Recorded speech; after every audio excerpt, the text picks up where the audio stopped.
এই যে দেখেন রুটি বানিয়েছি, দেখছেন অনেক সফট, দেখেন মানে একদম গরম গরম। আর এটা আমি ছিঁড়ে দেখেন দেখেন কেমন হয়েছে।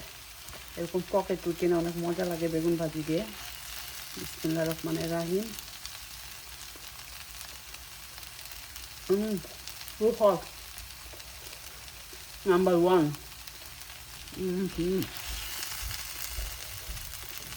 কে কে খেতে চান চলে আসেন,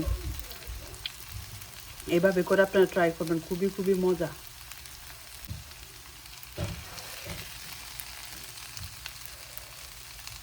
সো ইয়ামি এন্ড ডিলিশিয়াস। আজকে রাতে ডিনার হলো রুটি আর বেগুন ভাজি। আর রুটি দেখেন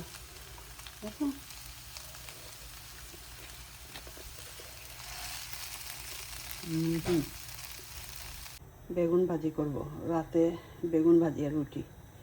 তেল দিয়ে দিচ্ছি। এখানে আমি বেগুন, আলু, পেঁয়াজ সব কিছু কেটে ওয়াশ করে নিয়েছি। এটা এখন ঢেলে দিব, বেগুনটা এখন ঢেলে দিব।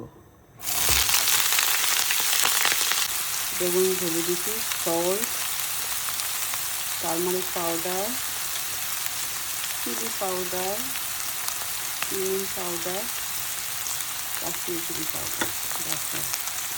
ভালো করে এখন মিক্স করে নেব। বেগুন ভাজি রুটি আমার অনেক ভালো লাগে। আর এই ভাজিটা সব কিছুর সাথে খাওয়া যায়, ভাতের সাথে খাওয়া যায়, এর সাথে খাওয়া যায়। ভালো করে মিক্স করে লিড দিয়ে বসিয়ে রাখবো। একটু বেশি করে ধনিয়া পাতা দেবেন, ধনিয়া পাতার ফ্লেভারটা খুব বেশি ভালো আসে বেগুন ভাজিতে। আর এই ভাজিটা যখনই করবেন আমার মনে হচ্ছে এখন একটু রুটি বানিয়ে খেয়ে ফেলে, কারণ খাওয়া সম্ভব না, রুটির জন্য এখন ডো বানাতে হবে। তো লাল আটা রুটি বানাবো রাতে। তো রেডি হয়ে গেলো বেগুন ভাজি। কেমন হয়েছে অবশ্যই কমেন্ট করে জানাবেন। So yummy and delicious.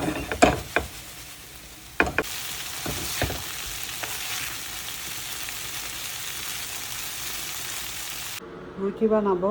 এখানে 6 চামচের মতো আটা নিয়েছি আর এখানে সল্ট দিয়ে দিতেছি। এটা লাল আটা রুটি হবে, এটা লাল আর সাদা মিক্স, পুরা লাল আটা না। তো গরম পানি দিয়ে ডোটা করব। আর এটা আমি দুপুরে করে রাখি, তাহলে দেখা যায় এই আটাটা রুটি বানালে 2 দিন পরে রুটিটা বেশি ভালো হয়, বেশি ফ্লাফি হয়, একদম ফুলে ফুলে উঠে। সাথে সাথে না বানিয়ে, অথবা রাতে বানিয়ে রাখলে সকালে ভালো হয়, অথবা দুপুরবেলা এই যে বানিয়ে রাখতেছি রাতে বা সকালে বানানো, ওটা ইজি হয়ে যায়। তো এই তো আমার আটা মোটামুটি শেষ, আর একটা কিনে আনতে হবে। এখন চেষ্টা করতেছি রাতে বা সকালে রুটি খাওয়ার জন্য। তো আজকে রুটিটা বানাবো, গরম পানি দিয়ে এটা মিক্স করে নিব। আপনাদের সাথে রেসিপি শেয়ার করতেছি রেসিপি। সো দেখেন কেমন হয়। এখন একদম গরম পানি দিয়ে দিব, এই যে কেটলের গরম পানি দিয়ে মিক্স করব। অল্প অল্প করে দিলে ভালো হবে, আটাটা কতটুকু নিচ্ছেন বুঝতে পারবেন।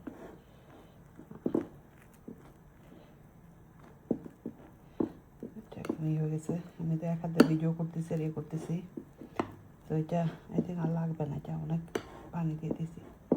একটু পর ঠান্ডা হলে মিক্স করে নিব।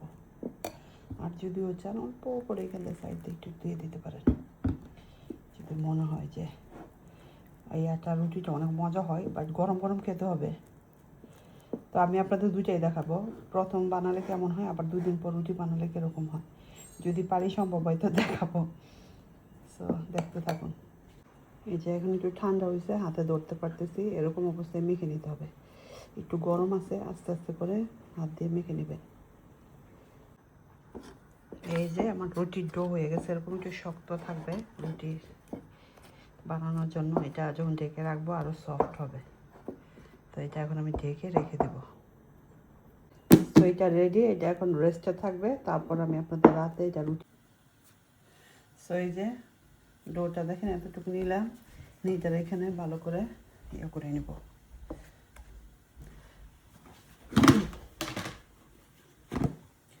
উপর দিয়ে আটা দিয়ে দিতেছি।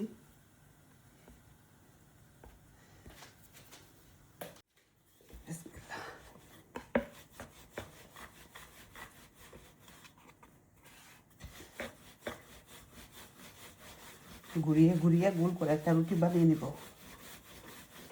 ভালো রুটি বানাইতে পারি কিনা জানি না, বা চেষ্টা করি।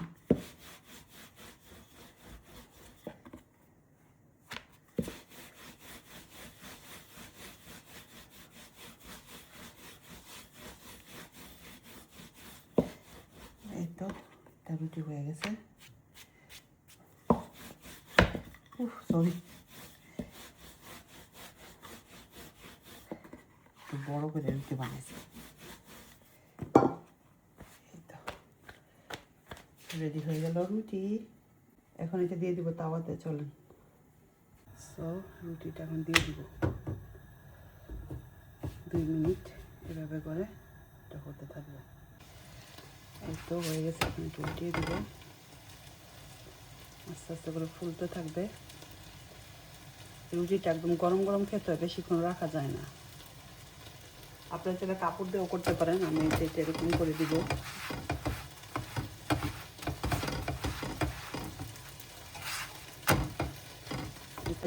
যখন এরকম ভাজা হবে তখন জাস্ট আমি কুকারে দিয়ে দিই গ্যাসে। অনেক সময় ফুলে, অনেক সময় ফুলে না। রেডি হয়ে গেল। মাঝে মাঝে রুটি ফুলে উঠে, দেখেন।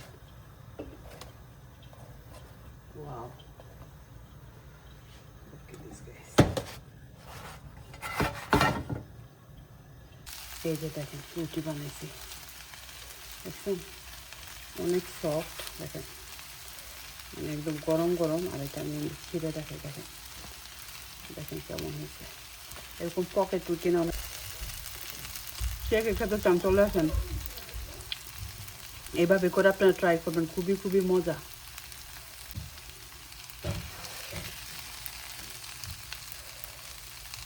So yummy and delicious. আজকে রাতে ডিনার হলো রুটি আর বেগুন ভাজি।